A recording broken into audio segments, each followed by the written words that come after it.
Hi, I'm Heather. Welcome to class. Today we're going to work on balancing poses and the strength and stability in our ankles.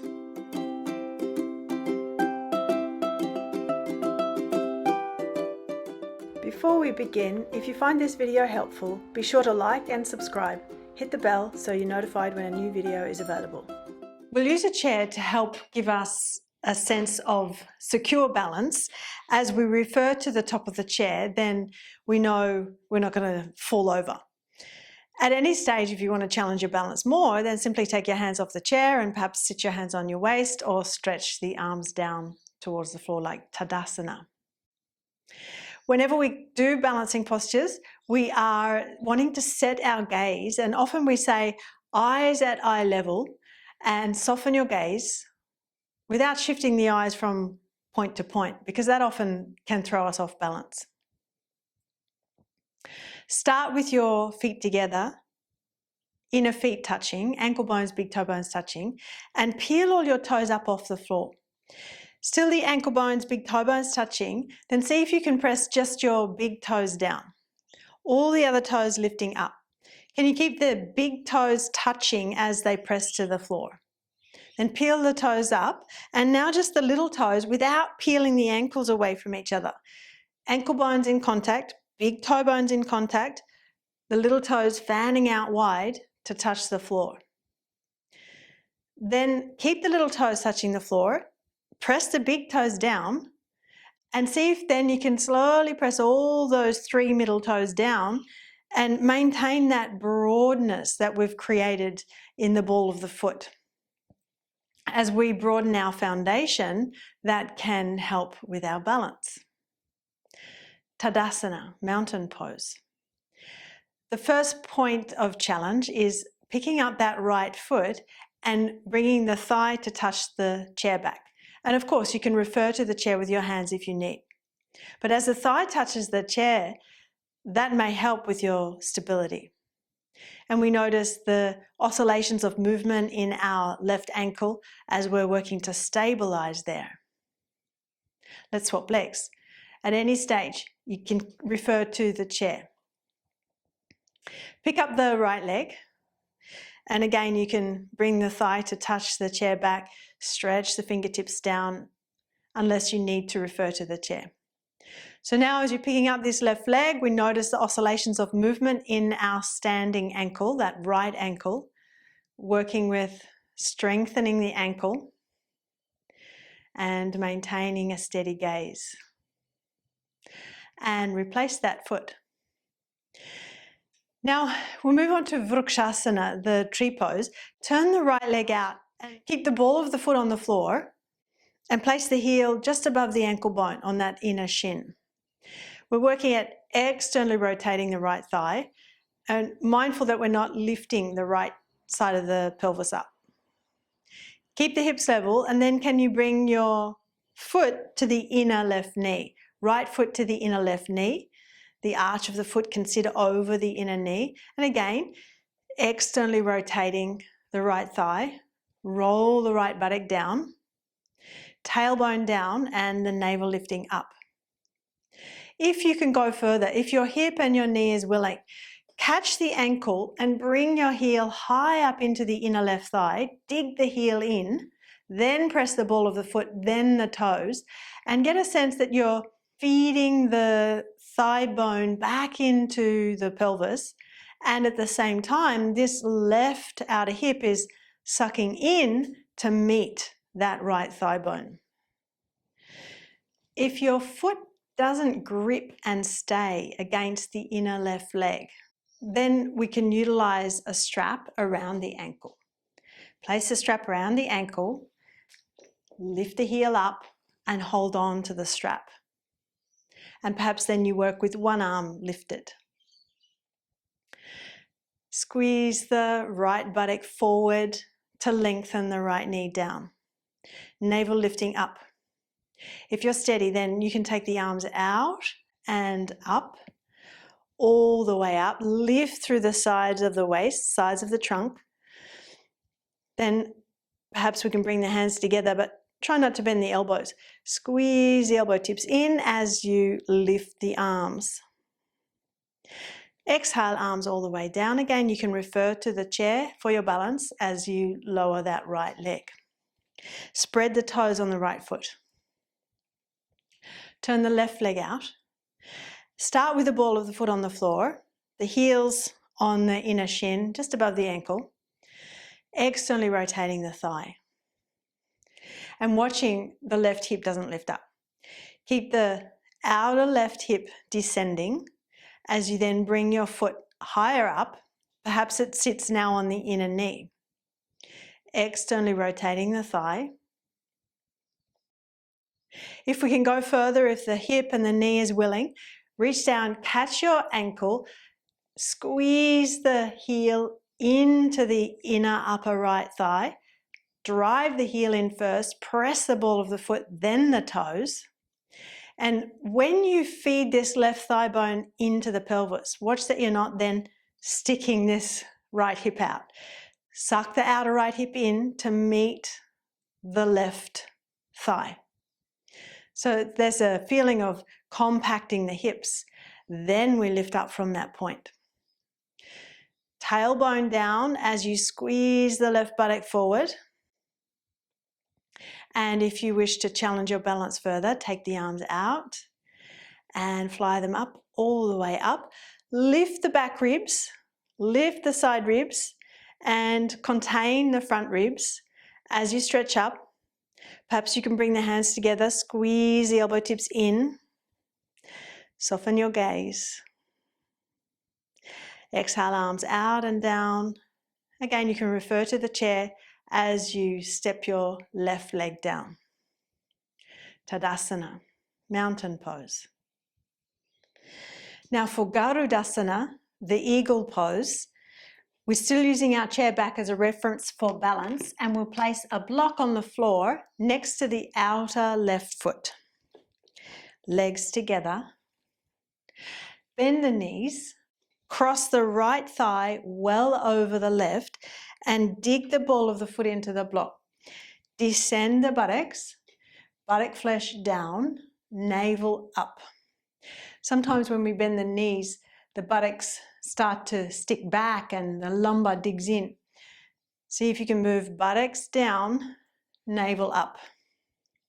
If you feel you can challenge yourself a little more, try wrapping the right foot behind the calf. Internally rotate the right thigh. If you wish to challenge yourself even more, take your left arm forward at a right angle and the right arm sweeps underneath the left. Right fingers rest on the left palm. Descend the shoulder tips. Lift up the upper breastbone and go on squeezing the inner legs together as the buttock flesh descends. Release the arms, hold your chair and step out of the pose. Take your block across so that it's next to your right foot, the outer right foot. Bend the knees, cross your left thigh over the right, press the ball of the foot into the block. Internally rotate your left leg. Descend the buttocks as you lift the navel up. Draw the navel up and back towards the spine without dropping your chest. Sternum up. If you wish to challenge yourself more, wrap the right foot behind the calf, internally rotating the left leg. Then potentially you can bring the arms into place as well. Right arm forward and the left arm can sweep underneath. Left fingers rest on the right palm. Upper breastbone lifts as the shoulder tips descend. To come out of the pose, reach for your chair, step out, uncross the left leg. We can work with a block underneath our heels to help bring in more strength to the ankle joint. Place the heels on your block.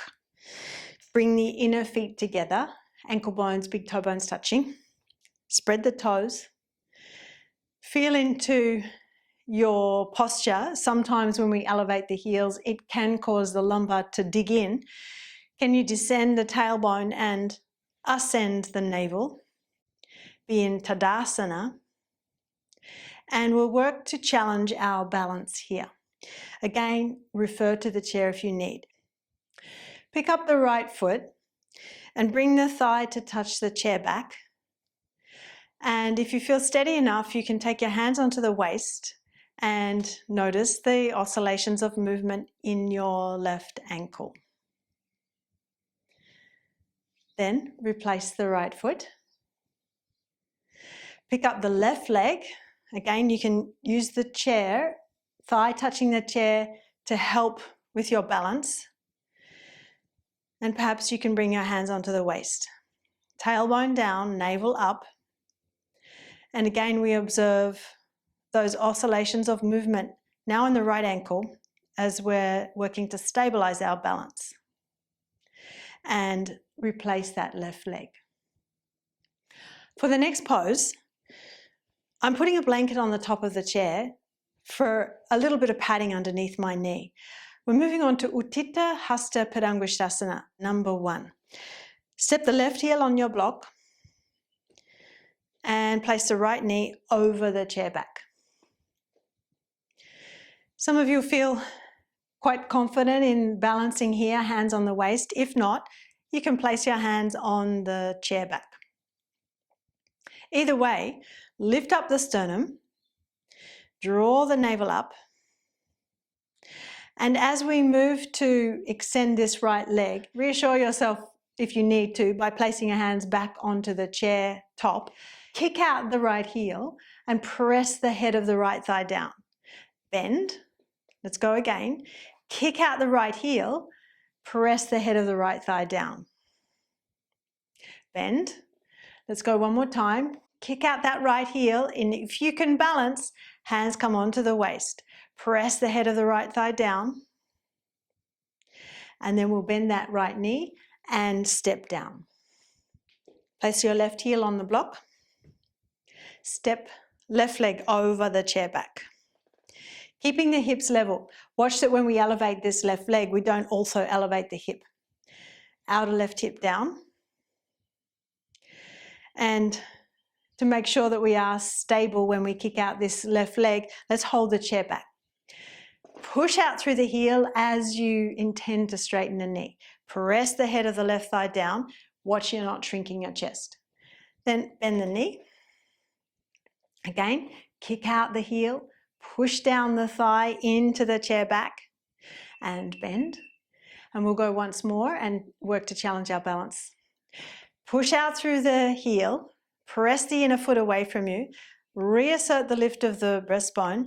And if you feel steady enough, the hands can come onto the waist. Shoulder tips roll back and down. Then we can lower the leg and step out of the pose. We'll move on to the next stage of that pose. Take your chair so that it is on the left side of your body. If you feel stiff in the hamstrings, you can work with a strap around the ball of the foot.